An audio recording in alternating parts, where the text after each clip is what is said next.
आपल्या देशामध्ये पक्षांतर बंदी कायदा जो आणला गेला आहे तो पीपल्स मॅन्डेट म्हणजे जनमताचं संरक्षण व्हावं, त्याचा आदर केला जावा यासाठीचा कायदा आहे.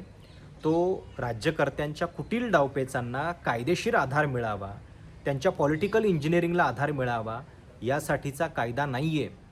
पण बहुधा हीच गोष्ट पंतप्रधान मोदी आणि त्यांचं सरकार विसरल्याचं दिसतंय. कारण आज पंतप्रधानांनी नुकतंच ज्यांनी पक्षांतर केलेलं आहे अशा सगळ्या खासदारांना, आणि ते काही फक्त महाराष्ट्रातले नाही आहेत, पश्चिम बंगालपासून ते महाराष्ट्र सगळीकडे फुटीची लाट चालू आहे. आणि अशा खासदारांना आपल्या निवासस्थानी बोलावून पंतप्रधान काय म्हणतायत, तर तुम्ही कसलीही चिंता करू नका, मी तुमच्यासोबत आहे. दुसऱ्या कुठल्याही लोकशाही जराही अस्तित्वात असलेल्या देशामध्ये जर एखाद्या शासनकर्त्यानं असं विधान केलं असतं तर त्या देशातल्या न्यायालयानं याच्याबद्दलचा जाब थेट विचारला असता. अशी हिंमत कोणाचीही झाली नसती थेटपणे बोलण्याची. जेव्हा सुप्रीम कोर्टामध्ये एखादी केस चालू आहे, त्याच्याबद्दलचा अंतिम निकाल अजून यायचा आहे, पण इथं पंतप्रधान मोदी जाहीरपणे सांगतायत तुम्ही कसलीही चिंता करू नका, मी तुमच्यासोबत आहे. म्हणजे कालच सुप्रीम कोर्टामध्ये शिवसेनेच्या निवडणूक चिन्हाबद्दलची सुनावणी मॅरेथॉन पद्धतीनं चालू आहे. कपिल सिब्बल युक्तिवाद करताना असं म्हणाले की अँटी डिफेक्शन पक्षांतर बंदी कायद्याचं आपल्याकडं इतकं सर्रास उल्लंघन चाललेलं आहे की पूर्वी हा घटनात्मकदृष्ट्या पाप म्हणून मुद्दा बघितला जायचा. It was a constitutional scene, but now it has become badge of honour. म्हणजे आता ते मेडल झाल्याप्रमाणे मिरवलं जातं आहे. आणि पुढच्या 24 तासामध्ये आपल्याला दिसतंय की कशा पद्धतीनं हे मेडल स्वतः पंतप्रधान मोदी हातामध्ये मिरवतायत आणि या फुटीर खासदारांना सुद्धा विश्वास देत आहेत की तुम्ही कसलीही चिंता करू नका, मी तुमच्यासोबत आहे. आता बातमी काय आहे, तर संसदेच्या अधिवेशन काळामध्ये वेगवेगळ्या राज्यातल्या खासदारांना पंतप्रधान असे गटागटाने भेटत असतात. पण यावेळी त्यांनी NDAतल्या 45 खासदारांना आमंत्रित केलं होतं, ज्याच्यामध्ये शिवसेना ठाकरे यांचा पक्ष सोडून शिंदे गटात आलेले 6 खासदार आणि तृणमूल काँग्रेस सोडून NCPI नावाच्या एका नव्याच कालपर्यंत नाव माहिती नसलेल्या पक्षात सामील झालेले 20 खासदार आणि अजित पवारांच्या पक्षाचे पार्थ पवार आणि इतर अजून एक खासदार, असे सगळे फुटीर खासदार ज्याला म्हणता येईल की ज्यांनी पक्षांतर बंदी कायद्याचं उल्लंघन केलेलं आहे, असे खासदार आजच्या भेटीमध्ये पंतप्रधानांच्या समोर होते. आणि त्यावेळी पंतप्रधानांनी हे विधान केलेलं आहे, त्याच्या बातम्यासुद्धा जाहीरपणे आलेल्या आहेत. आता ज्यावेळी पंतप्रधान असं म्हणतायत की तुम्ही कसलीही चिंता करू नका, तेव्हा ती चिंता अर्थातच पक्षांतर बंदी कायद्याच्या कारवाईबद्दलची आहे. हे काही वेगळं सांगायची गरज नाही आहे. कारण या खासदारांना काही मतदारसंघातल्या विकासाची, निधीची किंवा मतदारांच्या प्रती त्यांना फार प्रेम आहे आणि ते काम कसं करता येईल याची चिंता काही असण्याचं कारण नाही आहे. ते सरकारमध्ये आहेत, त्यांना ED, CBI, IT कशाचीच चिंता नाही आहे. मग चिंता कशाची उरते, तर चिंता फक्त कोर्टाच्या कारवाईची उरते. फक्त आपलं पद कोर्टाच्या समोर टिकेल का याची असणार, आणि त्याच्याबद्दल पंतप्रधान हे विधान करत आहेत. म्हणजे बघा की या देशातल्या न्यायालयांची अवस्था काय झालेली आहे की जिथं कोर्टातली केस संपायच्या आधी पंतप्रधान स्वतःच या फुटीर खासदारांना विश्वास देत आहेत की तुम्ही कसलीही चिंता करू नका, मी तुमच्यासोबत आहे. आता खरं तर ज्यावेळी एकनाथ शिंदे यांनी त्या शिवसेनेतलं बंड केलं होतं जून 2022मध्ये, तेव्हासुद्धा त्यांनी आपल्यासोबत महाशक्ती आहे, त्यामुळं काही घाबरायचं कारण नाही असं म्हणालेले होते ते. आणि नंतर आपल्याला निकालामध्ये दिसलं की भले कोर्ट सुनावणीमध्ये बरेच ताशेरे उडत राहिले, निकालामध्ये सुद्धा त्यांनी असं म्हटलं की राज्यपालांनी अशा पद्धतीनं शिंदेंना शपथविधीसाठी बोलावणं हे चूक होतं. पण शेवटी काय झालं, शेवटी कुणीच अपात्र नाही असा निकाल विधानसभा अध्यक्षांनी दिला आणि कोर्टानं नंतर त्या निकालावरती पुन्हा काही म्हटलंच नाही, तारखेवरती तारखा पडत गेल्या. त्यामुळं महाशक्ती सोबत आहे हा विश्वास शिंदेंना जसा होता तसाच आता जर जाहीरपणे पंतप्रधान मोदी असं म्हणतायत की तुम्ही चिंता कसली करू नका, मी तुमच्यासोबत आहे, याचा अर्थ नेमका काय? म्हणजे कायद्याच्या प्रती इतकी अशा पद्धतीची अवमानकारक वागणूक किंवा त्याच्याबद्दलचा विचार हा जर एखाद्या देशातल्या सर्वोच्च नेत्याला असेल तर त्या देशातल्या लोकशाहीची अवस्था काय आहे? म्हणजे democracy doesn't die only through coups, it also weakens when constitutional safeguards are deliberately made meaningless. हे जे आपल्या लोकशाहीनं काही सेफगार्ड्स ठेवलेले आहेत त्याचा जर तुम्ही इतका कचरा करून ठेवत असाल तर अशानं लोकशाही टिकत नसते, ती अस्तित्वात नसते हेच सिद्ध होतं. आणि खरं तर अशा विधानांचा कोर्टात युक्तिवादाच्या वेळी वापर व्हायला पाहिजे. तुम्हाला आठवत असेल संजय राऊत ज्यावेळी सत्ता संघर्षाच्या सुनावणीमध्ये असं म्हणाले होते की तुम्ही गुवाहाटीतनं मुंबईत पाऊल तर ठेवून दाखवा, तुमचं काय करतो आम्ही ते तुम्हाला सांगतो वगैरे, म्हणजे धमक्या दिल्याप्रमाणे हे त्यांनी वक्तव्य केलेलं आहे. याचा आधार शिंदे गटाच्या वकिलांनी त्यावेळी कोर्टात घेतलेला होता. खरं तर पंतप्रधानांच्या या वक्तव्याचा सुद्धा वापर सुप्रीम कोर्टातल्या युक्तिवादात व्हायला पाहिजे की अशा पद्धतीनं पंतप्रधान एक केस चालू असताना अशा पद्धतीनं या फुटीर खासदारांना विश्वास देत आहेत आणि काहीही होणार नाही आहे याच्याबद्दल खात्री बाळगा असं सांगत आहेत.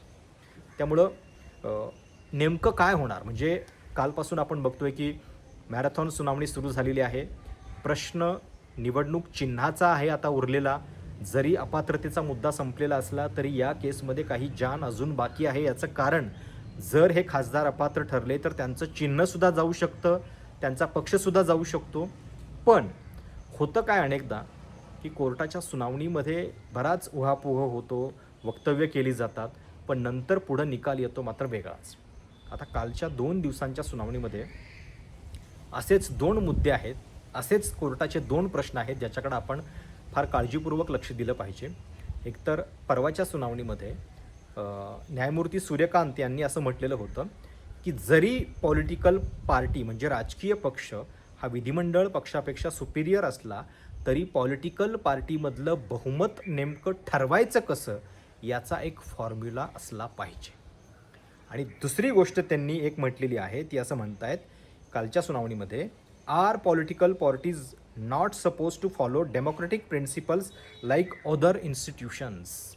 म्हणजे ज्यावेळी शिवसेनेतल्या घटनेचा मुद्दा कपिल सिब्बल सांगत होते, 2018ची जी घटना आहे त्याच्यामध्ये बदल करून काही बदल निवडणूक आयोगाला कळवण्यात आलेले होते आणि त्या बदलांना मग सगळ्यांची मान्यता आहे का वगैरे वगैरे असा जो प्रश्न विचारला जात होता त्यावेळी सरन्यायाधीशांचं हे वक्तव्य आहे.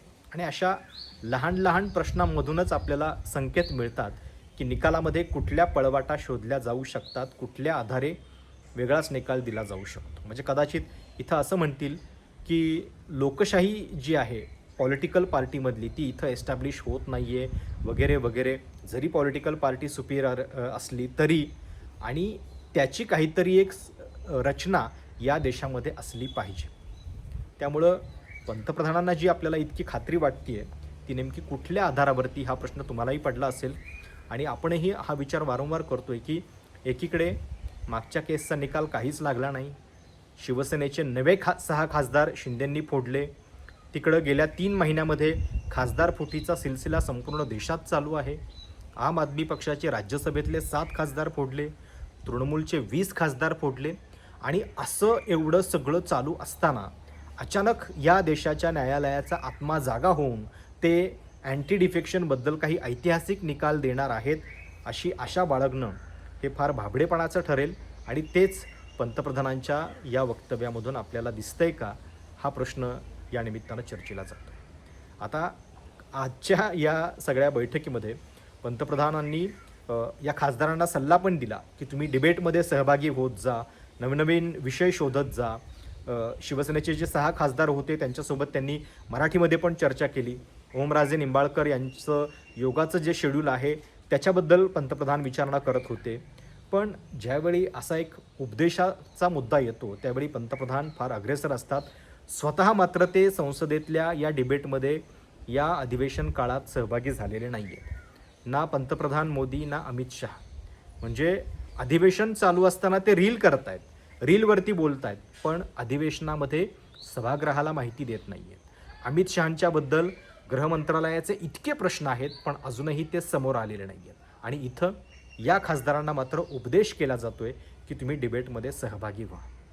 दुसरी एक गोष्ट महत्त्वाची, आजच एकनाथ शिंदे दिल्लीमध्ये या सगळ्या खासदारांना भेटल्यानंतर पत्रकार परिषद पण त्यांनी घेतली. त्याच्यामध्ये बोलताना ते असं म्हणाले की बघा हे सगळे लोक असंच बोलत राहिले पण शेवटी निकाल आमच्या बाजूनं आला. जनतेचं न्यायालय जे आहे ते फार महत्त्वाचं आहे.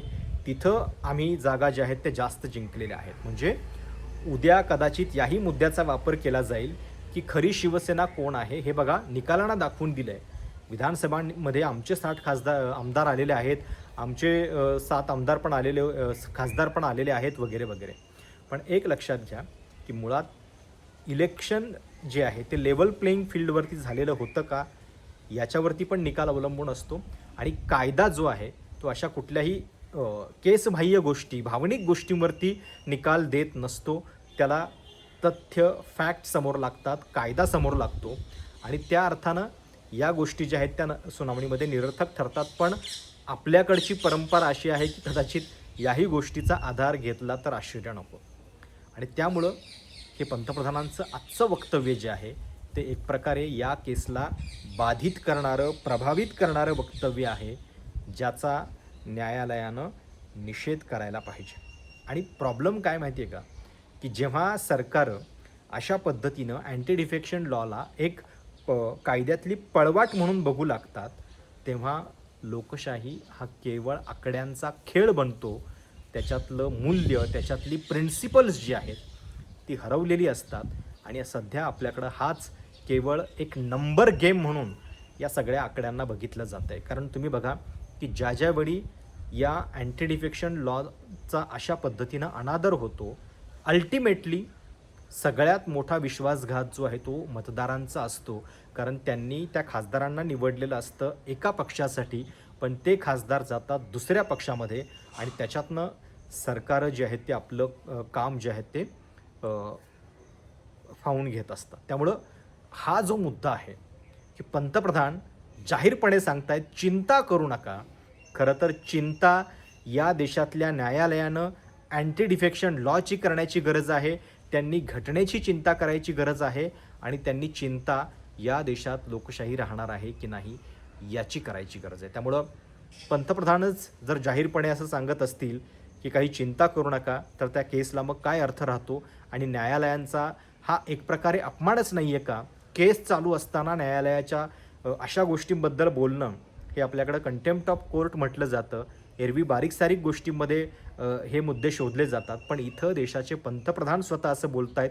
आता अर्थात ही एक बैठक होती, बैठकीतलं वक्तव्य होतं, ते काही जाहीर होणारच नाही, पण त्याच्या आधारे बातम्या मात्र बरोबर पेरल्या जात आहेत.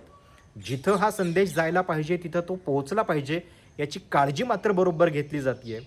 याचाच अर्थ पंतप्रधान एक प्रकारे या केसचं भवितव्य स्वतः ठरवत आहेत. ते न्यायालयाचं काम स्वतःच्या हातामध्ये घेऊन स्वतःच निकाल दिल्याप्रमाणे वक्तव्य करतायत. हे जास्त चिंताजनक आहे. त्यामुळं या वक्तव्याबद्दल तुम्हाला काय वाटतं?